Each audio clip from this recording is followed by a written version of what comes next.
On the 24th of February, 1989, 16 minutes after leaving Honolulu in the middle of the night, a Boeing 747, carrying 355 people toward New Zealand, shuddered to a strange grinding sound. And then, a second and a half later, an entire section of its right side simply ceased to exist. 9 passengers, still strapped into their seats, were gone into the dark Pacific before anyone understood what had happened. 2 of the 4 engines were dying, and on the flight deck, a captain a few weeks from mandatory retirement found himself flying a mortally wounded jumbo jet at night over the open ocean with no idea what had torn his airplane open. What followed was one of the great feats of airmanship of the jet age, and then 3 years of official denial, overturned not by the government, but by a grieving mother and father working from their living room. This is the near crash of United Airlines Flight 811. In the small hours of the 24th of February 1989, United Airlines Flight 811, a Boeing 747 bound from Honolulu to Auckland with 337 passengers and 18 crew, suffered a catastrophic failure of its forward cargo door while climbing through 22,000 feet.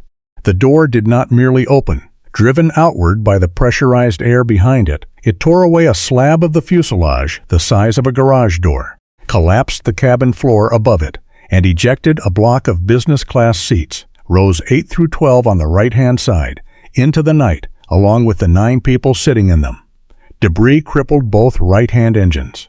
Yet 24 minutes later, Captain David Cronin and his crew brought the crippled jumbo back onto the runway at Honolulu, and 346 people walked, slid, and were carried away from an airplane that, by most reasonable calculations, should not have been flyable at all. The National Transportation Safety Board investigated, and in April 1990 delivered its verdict. A properly latched cargo door, the board reasoned, could not open in flight, so this one must not have been properly secured, a conclusion that pointed at ground handling and at damage the airline had failed to catch. It was tidy, it was plausible, and it was wrong. The proof lay in 2 places: at the bottom of the Pacific Ocean, nearly 3 miles down, where the door itself waited to testify, and in a house in New Zealand, where the parents of one of the 9 victims, an engineer and his wife who refused to accept the official story, spent years dismantling it, wiring diagram by wiring diagram, until the United States government did something it almost never does. It threw out its own report and admitted that the door of Flight 811 had, in effect, opened itself. The airplane at the center of this story was almost as old as the jumbo jet age itself. N4713U was a Boeing 747-122, the 89th 747 ever built, delivered brand new from the Everett factory to United Airlines in the autumn of 1970, barely 18 months after the very first 747 flew. By February 1989, it had spent 19 years shuttling across the Pacific, accumulating 58,814 flight hours and 15,028 pressurization cycles. 15,028 times the great hull had been inflated like a balloon at altitude and relaxed again on the ground. It was, in the plain language of the fleet, an old and honest workhorse, with no accidents to its name, and nothing in its recent maintenance history that anyone considered alarming. Nothing, that is, except its forward cargo door, which in the months before that February night had developed a habit of misbehaving. Ground crews found it bulky and intermittent. Sometimes it refused to respond properly to its electrical controls, and handlers had learned the airline ramp folk remedies for coaxing it shut. The squawks were logged, worked on, and signed off, the way 10,000 minor irritations are logged, worked on, and signed off across a big airline every week. Nobody yet understood that this particular irritation was a symptom, that somewhere in the door's wiring, something was quietly going wrong that no walk-around inspection could see. On the 24th of February, N4713U was rostered for one of United's Marathon Pacific runs, Los Angeles to Sydney, Australia, with stops at Honolulu and at Auckland, New Zealand. The first leg went perfectly. At Honolulu, the airplane took on fuel, freight, a fresh crew, and a cabin full of passengers for the long overnight haul to Auckland honeymooners and holidaymakers, business travelers, families, and young New Zealanders heading home. Among them, settling into the business-class cabin behind the forward door on the right-hand side, was a 25-year-old named Lee Campbell at the end of a working stint abroad, going home to his parents in Wellington. To understand what was about to happen to them, one must first understand a piece of engineering most passengers never think about: the humble cargo door, because there are two fundamentally different ways to build one, and the difference is written in the laws of physics. The safest possible door on a pressurized aircraft is a plug door. A plug door is bigger than the hole it fills, and it closes from the inside, wedging against the frame like a cork in a bottle. The genius of the design is that the very force that might blow a door out, the pressurized air inside the cabin, pushing outward with tons upon tons of force at altitude, is instead what holds a plug door shut. The higher the airplane climbs, the greater the pressure difference, the more immovably the door is jammed into its frame. A plug door at cruise altitude cannot open, in the way that a cork cannot be pushed out of a bottle from the outside. Every passenger door on the 747 is a variation on this principle. But plug doors have a cost. Because they must swing or translate inward before they can move out of the way, they steal precious volume from inside the hull. For a cargo compartment, where every cubic foot is revenue, that cost is real. And so the 747's great lower lobe cargo doors were built the other way. They are non-plug doors, panels of the fuselage itself, hinged at the top, swinging outward and upward on electric actuators, leaving the whole cargo bay clear for freight containers. It is an elegant, efficient design with one non-negotiable consequence. An outward opening door enjoys no help from physics. The pressure of the cabin is not its friend but its enemy, straining to burst it open throughout every minute of every flight. And the only things resisting that strain are the door's mechanical latches. Boeing's engineers, well aware of this, built the latching system in layers. Along the bottom edge of the forward cargo door sit 8 C-shaped latch cams, which an electric actuator rotates around fixed pins on the doorframe, hooking the door closed like 8 curled fingers. Then a second, independent system engages. Locking sectors, small L-shaped plates, slide into position behind the cams, physically blocking them from ever rotating back toward open. Finally, a handle on the outside closes the last of the sequence and extinguishes a warning light in the cockpit. Closed, latched, locked. 3 layers, and in the certification arithmetic of the 1960s, an unlatching in flight was treated as effectively impossible. The arithmetic contained 2 quiet assumptions. The first was that the locking sectors would actually stop the cams, and the sectors were made of aluminum, thin enough that a sufficiently determined force could simply bend them out of the way. The second was that no such force would ever exist, because no one and nothing would ever try to drive the latches open on a closed, locked door. The system was designed to be foolproof against a careless human. It was never designed to be proof against itself. By 1989, the aviation world already knew, in the most brutal way possible, what an outward opening cargo door could do. In 1972, the aft cargo door of an American Airlines DC-10 blew open over Windsor, Ontario. The floor above it collapsed, and the jet barely made it back to Detroit. The warnings from that near disaster were softened and slow-walked, and 2 years later, in 1974, the identical failure destroyed Turkish Airlines Flight 981 outside Paris, killing all 346 people aboard in what was then the deadliest crash in history. The lesson of the DC-10 door was carved into the regulations. Outward opening doors demanded locking systems that could not be defeated, and indications that could not lie. The 747's doors were reviewed and strengthened in that era, and the industry moved on, believing the problem solved. Then, in 1987, the problem cleared its throat again. A Pan Am 747 climbing out of London suffered a partial opening of a lower lobe cargo door in flight. The airplane landed safely, and investigators concluded the door had probably been mishandled during closing. But the incident revealed something far more disquieting to the engineers who looked closely. The door's aluminum locking sectors, the plates whose entire purpose was to make unlatching impossible, could be bent aside by the door's own latch mechanism. The last line of defense was not a wall, it was a suggestion. The response followed the ancient rhythm of aviation regulation. The FAA issued an Airworthiness Directive, AD 88-12-04, requiring 747 operators to beef up the cargo door locking systems, and, in the customary courtesy extended to airline economics, gave them many months to comply, with interim inspections in the meantime. The paperwork worked its way through the world's 747 fleets at the speed of scheduled maintenance. At United Airlines, the modification was duly planned for each aircraft in turn, slotted into the flow of heavy checks like any other job.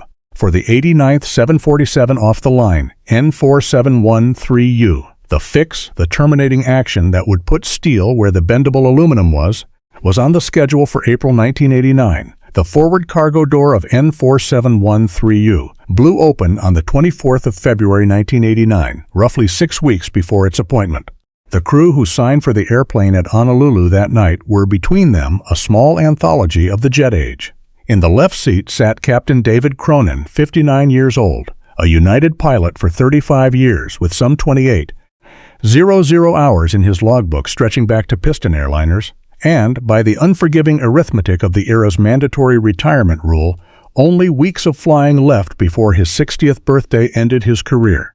Flight 811 was part of his long goodbye. Beside him sat First Officer Gregory L. Slater, 48, himself a veteran of more than 14,000 hours. Behind them at the engineers panel, Flight Engineer Randall Thomas, 46, minded the systems of an airplane older than some of its passengers. In the cabin, 15 flight attendants under Chief Purser Laura Brentlinger, 17 years flying, prepared 337 passengers for the long night to Auckland. It was the standard choreography of a Pacific red-eye. Pillows and blankets. Drink carts staged in the galleys, a cabin settling toward sleep. In the business class section on the main deck, 2 of Brentlinger's crew, May Sa Po Lu and Ilona Benoit, were already working the aisles. Another attendant was down in the 747's lower galley, the windowless compartment the crews called the pit, riding the elevator between decks with the meal carts. The weather map added one detail that would quietly save lives. A band of thunderstorms lay along the departure track south of the islands, and Captain Cronin planned to pick his way around the buildups on climb out. Anticipating bumps, he made a small, conservative, utterly routine decision. He left the seatbelt sign on. Across the cabin, most of his passengers stayed strapped in long after they might otherwise have been standing, stretching, queuing for the lavatories. At 1:52 in the morning, Hawaii time, 3 minutes behind schedule, Flight 811 lifted off from Honolulu and climbed away southwest over the Black Pacific, its 4 engines pulling 355 people up toward the stars.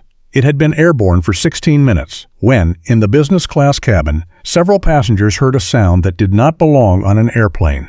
A low, laboring, mechanical grinding coming from somewhere beneath the floor.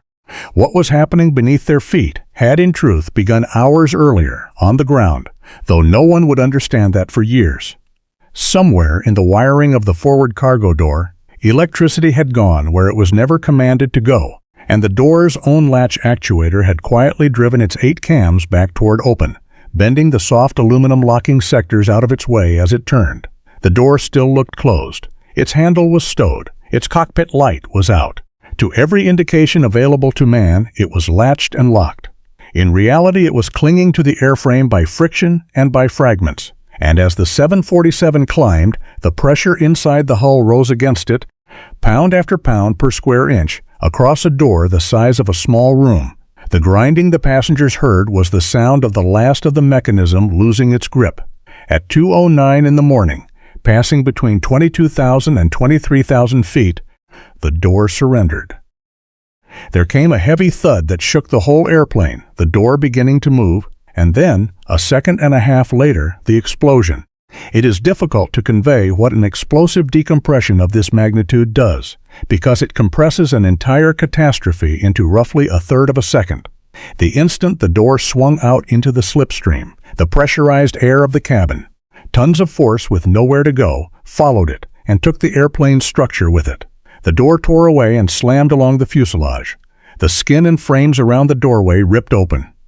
The main deck cabin floor above the cargo hold, suddenly bearing the full pressure of the cabin from above, with nothing beneath it, collapsed downward into the hole, and with the floor went the seats bolted to it, in the space of one heartbeat. A slab of the right-hand cabin wall and floor spanning rows 8 through 12. Seats, carpet, paneling, overhead bins, ceased to be part of the airplane, and a ragged opening the size of a garage door stood in its place, roaring at 300 knots. 9 passengers went with it. They were seated exactly where the structure failed, most of them in the 2 right-hand seat columns of business class, belted in against the turbulence the captain had warned of, and the failure took their seats out from under the airplane, with them still in place. There was no falling, no struggle, no time. Witnesses in the surrounding rows registered only the blast, the fog, and then the impossible sight of the night sky where the cabin wall had been. Somewhere behind the airplane, debris from the disintegrating doorway flew back along the right side and into the engines. The number 3 engine swallowed wreckage, and worse than wreckage, and began shaking itself apart. The number 4 engine, further outboard, took damage of its own that would declare itself within minutes. Inside, the cabin became a hurricane. The air filled instantly with fog as the humid tropical atmosphere flash condensed. Insulation, papers, cups, and torn paneling swirled toward the hole. The temperature plunged and the noise rose to something beyond sound. A galley attendant, standing far aft, Kurt Christensen, was knocked off his feet and would describe the sensation not as suction but as standing inside a cannon shot, a blast of cold air that filled the world.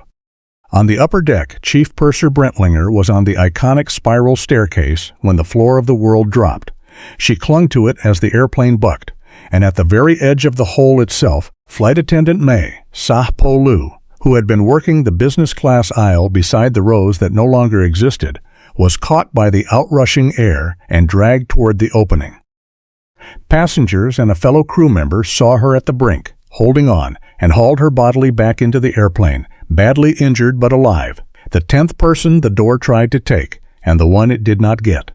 Then the outrush was over, the pressures equalized in seconds, and 346 people were left in a freezing, screaming wind at 22,000 feet, in a cabin strewn with debris, staring at a hole in the world, with no way of knowing that the worst was already behind them. On the flight deck, the 3 men felt the thud through their seats, and Captain Cronin asked the question preserved forever on the cockpit voice recorder. What the hell was that, in the last second and a half of the old world? Then the explosion answered him. The airplane lurched and rolled, the flight deck filled with fog and flying grit. Checklists, charts, and dust leapt into the air, and every pressurization warning the 747 possessed went off at once. 2 months earlier, Pan Am Flight 103 had been blown out of the sky over Lockerbie, and Cronin's first thought, like nearly everyone's aboard, was the obvious one: a bomb. What followed on the flight deck was a masterclass conducted in a hurricane. The crew reached for their oxygen masks and found them dead. The decompression had torn through the airplane's emergency oxygen plumbing, which ran along the cargo sidewall just behind the ruined door, and so Cronin made the only move left. He pushed the nose over and dove for breathable air, hauling the wounded jumbo through a 180-degree left turn back toward Honolulu even as it fell. Slater's voice went out to Honolulu on the radio, declaring the emergency and starting the machinery of rescue turning. Within a minute or two of the blast, the crew were dumping fuel, pouring tons of kerosene into the night to bring the overloaded jet down toward a weight at which it could survive a landing. On the engineer's panel, the number 3 engine was tearing itself to pieces, heavy vibration, its compressor winding down toward zero, its temperature and pressure collapsing, and they shut it down. Then the number 4 engine, which they had briefly pushed harder to steepen the descent, began to fail in its turn, barely turning, running hot, and when Slater looked out into the darkness, trailing visible flame, they shut that one down too. United Airlines Flight 811 was now a 747 over the open ocean, at night on 2 engines, both on the same wing. Cronin needed to know what had happened to his airplane, and the cabin interphone would not answer. So Flight Engineer Randall Thomas unstrapped and went to look. What he found, descending through the airplane, stripped the color from his face. Skin peeled from the upper deck structure, frames and stringers showing like ribs, and then, on the main deck, the hole itself, the night roaring past where 5 rows of the right-hand cabin had been. He returned to the cockpit and reported that a great section of the fuselage aft of the forward right door was simply gone, that it looked like a bomb, and that, given what the airframe had already survived, it would be madness to fly faster than about 250 knots. The problem was the other side of the equation. Heavy, damaged, and with no one certain the flaps would work, the 747's stalling speed was estimated at not far below 240. Between falling apart and falling out of the sky, the crew of Flight 811 had a corridor a few dozen knots wide, and they would have to fly the whole approach inside it. In the cabin behind them, the 15 flight attendants were performing the same miracle at their own scale. With the interphone dead in the forward cabin and the wind making the address system useless, they worked by hand and by shout, hauling debris out of the aisles, moving passengers away from the ragged edge of the hole, treating the injured, and preparing 337 terrified people, many of them now wearing oxygen masks that the plunging airplane had already made unnecessary, for an emergency landing and evacuation. Later, the safety board would single out their performance as decisively life-saving. At the time, it simply looked like 15 people refusing, in a 300-knot gale, to let the situation be what it was. The return to Honolulu was a continuous exercise in narrow margins. 2 engines out on the right meant asymmetric thrust that had to be held off with rudder all the way home. Debris from the doorway had chewed the right wing's leading-edge devices, dented the tailplane and struck the fin, so that when the crew called for landing flaps, the airplane could give them only a partial setting, which meant a landing speed of a little over 190 knots, far above anything in the book, on an airplane still tens of tons over its maximum landing weight, despite everything the dump valves had done. The runway at Honolulu is long, but it is not infinite, and no simulator session in Cronin's 35 years had ever rehearsed this exact airplane. A 2-engine, half-flap, overweight 747 with a hole in its side, at night, flown at the edge of both ends of its speed range at once. He landed it like a demonstration. At 2:33 in the morning, 24 minutes after the door had gone, the main wheels of N4713U touched the runway at Honolulu. The 2 surviving engines roared into reverse, and the airplane that should not have been flyable rolled to a stop with pavement to spare. The order came to evacuate, and the cabin crew emptied the aircraft, 346 people, some badly hurt, down the slides into the flashing dark in roughly 45 seconds, a figure that still appears in evacuation training as something between a benchmark and a legend. Every one of the 15 flight attendants was injured in the process, from cuts and bruises to a dislocated shoulder. All of them stayed until the airplane was empty. On the floodlit ramp, firefighters and medics converging on the jet slowed one by one as they came around its right side and saw it. The interior of a Boeing 747 opened to the night like a cutaway model. Seats facing the void, wiring and insulation hanging in the wind, and, where rows 8 through 12 should have been, nothing at all. Before the story leaves the airplane, it is worth asking the engineering question hiding inside the miracle. Why was Flight 811 flyable at all? Because the last time a wide body lost an outward opening cargo door, Turkish Airlines Flight 981 in 1974, the physics had played out very differently. On the DC-10, the decompressing cargo hold had yanked the cabin floor down into the void, and running through that floor were the cables and hydraulics that connected the pilots to their airplane. The floor's collapse severed the controls. The crew were passengers for the last 70 seconds of their lives, and 346 people died not from the hole itself, but from what the hole did to the floor. The regulators of the 1970s understood exactly what that meant, and the reforms that followed the DC-10 disasters attacked the floor as much as the door. Wide-body cabin floors were required to survive the pressure surge of a sudden hold decompression, strengthened where they could be, and above all vented, with relief pathways designed to let the pressure above and below the floor equalize in a fraction of a second, before the structure had to bear the full impossible load. When Flight 811's door let go 15 years later, that generation of fixes was riding along in the airframe. The floor above the hold still failed locally, catastrophically so, for the rows directly over the breach, but it failed as a patch, not as a system. The collapse stopped where the venting and the reinforcement said it must. And the control runs, the hydraulics, the arteries of the airplane threading aft through the structure, survived on the far side of that boundary. Which is why, in the worst moment of his professional life, David Cronin reached for the controls of a mortally wounded 747 and found an airplane still on the other end of them. It is one of the quiet, compounding truths of aviation safety, and this story contains it twice over.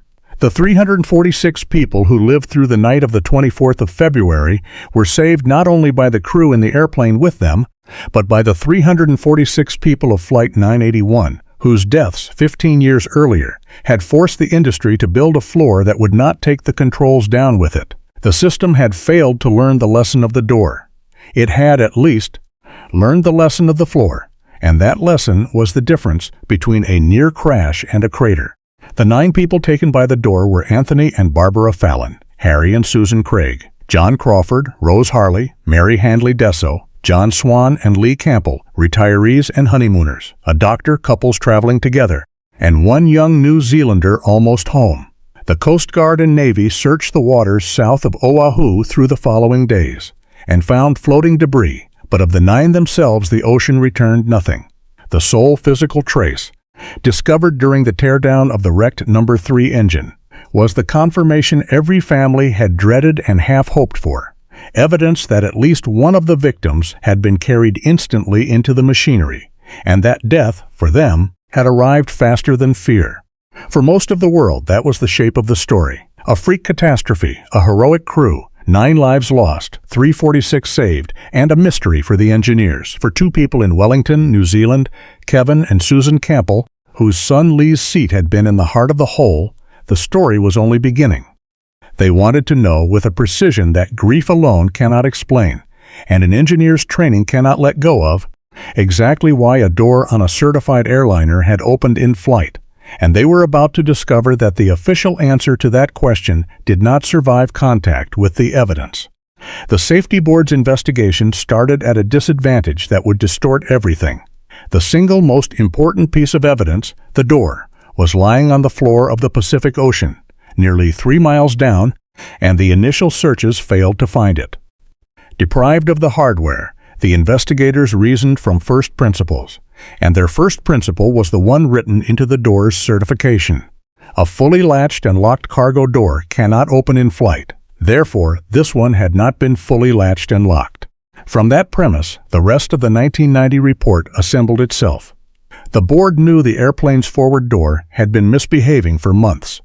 The intermittent electrical faults, the ramp crew coaxing, and it concluded that this history had left the locking mechanism damaged in a way that allowed the door to indicate closed, latched, and locked, while being none of those things securely. The blame, in this telling, fell along familiar lines. On wear and in-service damage, on United Airlines for maintenance and inspection that had failed to catch it, and in a criticism the board did register, on the design of a locking system whose failure could be so invisible. The report was issued in April 1990, 14 months after the accident, and it carried the institutional weight of the most respected accident investigators on Earth. It also carried, for anyone who read it as closely as the Campbells did, a hollow ring. The premise did all the work. The door could not have opened if properly secured. Therefore, it had not been properly secured. Therefore, the humans nearest to it were at fault, a chain of logic that had been heard before, almost word for word, after the DC-10 doors of the 1970s, and after Pan Am's door in 1987, and that had the great bureaucratic virtue of requiring no one to believe that the machine itself was capable of the crime. Kevin Campbell, reading the documents in New Zealand, did not believe the premise. He had spent his career around machinery, and he knew that the question was never whether a mechanism could do the impossible. The question was what, exactly, counted as impossible, and whether anyone had checked. What the Campbells did over the following 2 years has entered aviation lore, and deserves to. It remains perhaps the most consequential private investigation of an airline accident ever conducted. Kevin Campbell was an engineer by profession. Susan Campbell matched him in tenacity, and together, from Wellington, they set about auditing the United States government's homework. They requested the docket materials, thousands of pages of the raw evidence behind the report, and read all of it. They obtained the wiring diagrams of the 747's cargo door control system and traced every circuit. They studied the maintenance history of N4713U's cantankerous forward door, the switches and relays and motors behind its months of intermittent misbehavior, and the certification logic that declared an in-flight opening impossible. And out of that immersion came a hypothesis the official report had dismissed almost in passing. The door, the Campbells argued, had never been improperly latched at all. It had been properly closed, properly latched, properly locked, and then betrayed by its own electrical system. Somewhere in the aging wiring, they proposed, insulation had chafed or a switch had failed in a way that could route power to the latch actuator without any human command. The motor, obedient to electricity it should never have received, had driven the 8 latch cams back toward open, and the aluminum locking sectors, the supposedly absolute final barrier, had simply bent out of the cam's way, exactly as the Pan Am incident had shown they could. The door would then sit, looking perfect, held mostly by friction, a loaded trap waiting for the cabin pressure of the next climb to spring it. In this telling, there was no careless ramp agent, no missed inspection that mattered. There was a design in which one frayed wire could silently disarm every safeguard, and a fleet full of doors wired the same way. The Campbells did not keep their conclusion to themselves. They corresponded with the safety board, with Boeing, with regulators and journalists. They pressed their analysis on anyone with the authority to test it, and they ran headfirst into the full institutional weight of an official finding already published. Grieving parents, however technically fluent, are easy to file under emotion, but their argument had a property that could not be filed away. It was checkable. It made a physical prediction. If they were right, the evidence was written into the metal of the door itself, in the positions of the cams and the deformation of the locks, and the door still existed, 3 miles beneath the Pacific, waiting to be read. The search for that testimony became one of the great salvage operations of the era. Sonar surveys had localized the debris field south of Oahu in water around 14,000 feet deep, beyond divers, beyond ordinary salvage, at depths reachable only by the United States Navy's small family of deep submergence vehicles. Through 1990, at the urging of the Safety Board, and with the Campbells' campaign supplying steady public pressure, the Navy hunted the seabed, and in the autumn of that year, in 2 dives a few days apart, a deep-diving submersible found and raised the forward cargo door of N4713U in 2 pieces from nearly 3 miles down. The door was brought to the laboratory, and the metal gave its evidence. The 8 latch cams were not in the closed position a mishandled door would have shown. They had been rotated back toward open, driven, with power, through the locking sectors, which were found bent and overridden precisely as the Campbell's theory required. This was not the signature of a door that had never been secured. It was the signature of a door that had been secured, and then unlatched by its own actuator. On the ground, before the flight, the motor turning against the locks and winning, because the locks were aluminum, and the motor did not know it was supposed to lose. As if the point needed underlining, the fleet itself then confirmed it. In 1991, on another 747 sitting in maintenance, a cargo door's latches were observed driving toward open without any command, the ghost in the wiring caught, at last in the act on the ground, with witnesses. The impossible event at the foundation of the 1990 report had now been documented twice, once in the recovered hardware of Flight 811, and once live. The premise was dead, and with it, the verdict built upon it. On the 18th of March, 1992, the National Transportation Safety Board did something it has done only a handful of times in its history. It formally superseded its own final report. The new probable cause discarded the mishandled door narrative entirely.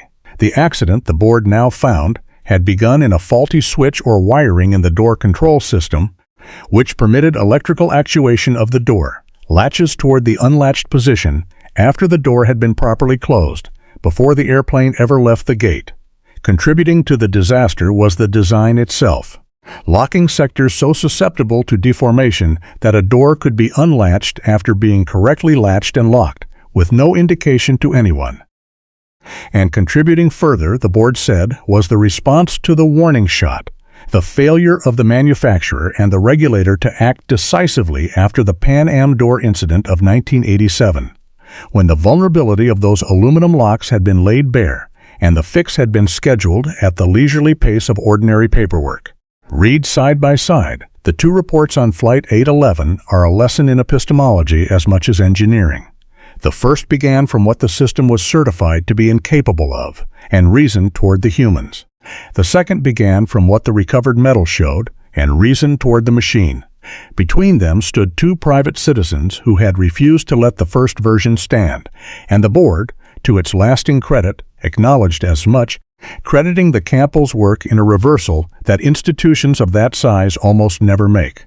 Kevin and Susan Campbell had set out to learn why their son died. They ended by correcting the official record of the United States government and by forcing changes to an airplane flown by millions. The mechanical fixes, once the truth was undeniable, came with a speed that made the previous years look all the more damning.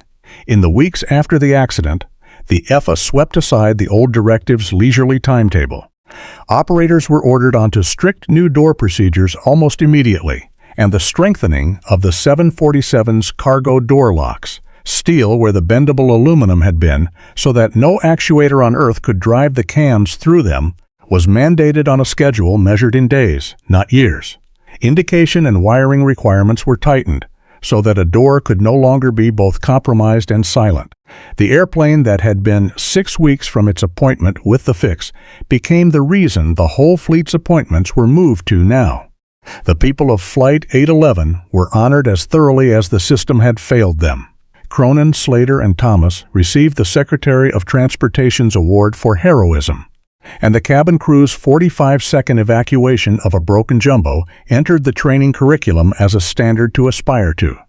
In the years that followed, United crews reportedly tried to replicate the landing in simulators, with the failure modes of that night dialed in, 2 engines out on one side, partial flaps, the weight, the speeds, and found again and again how narrow the corridor had been that Cronin flew down the middle of. He retired on schedule. Weeks later, at the mandatory age of 60, his last months on the line containing the finest flying of his life. He died in Hawaii in 2010, at 81, remembered in the headlines by a single word, hero, and the airplane in the strangest coda of all refused to die. N4713U was repaired, re-registered as N4724U, and returned quietly to the United Fleet in 1990, carrying passengers for years with a new slab of fuselage where the hole had been. In 1997, it was sold to a tiny Gambian carrier called Air Dabia, and when that airline collapsed, the 89th 747 ever built was abandoned mid-overhaul at Plattsburgh, in upstate New York, where it sat derelict for years, a jumbo jet with 2 identities. One of the great survival stories of the jet age ending as a curiosity behind a fence, its history invisible to anyone who did not already know it.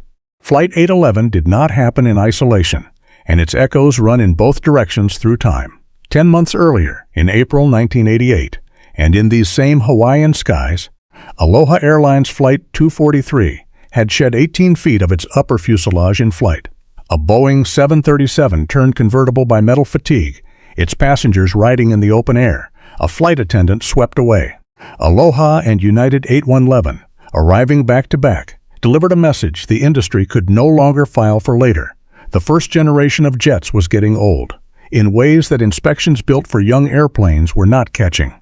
Out of those 2 Hawaiian traumas came the great aging aircraft programs of the 1990s, the systematic hunt for fatigue, corrosion, and, after 8/11, the slow treachery of decades-old wiring, whose chafed insulation would soon be implicated in tragedies far larger than a cargo door.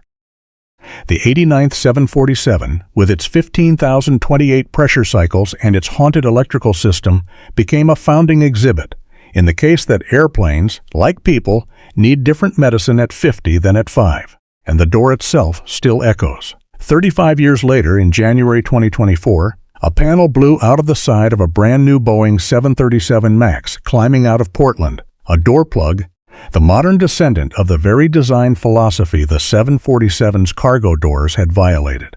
The physics performed exactly as advertised in reverse.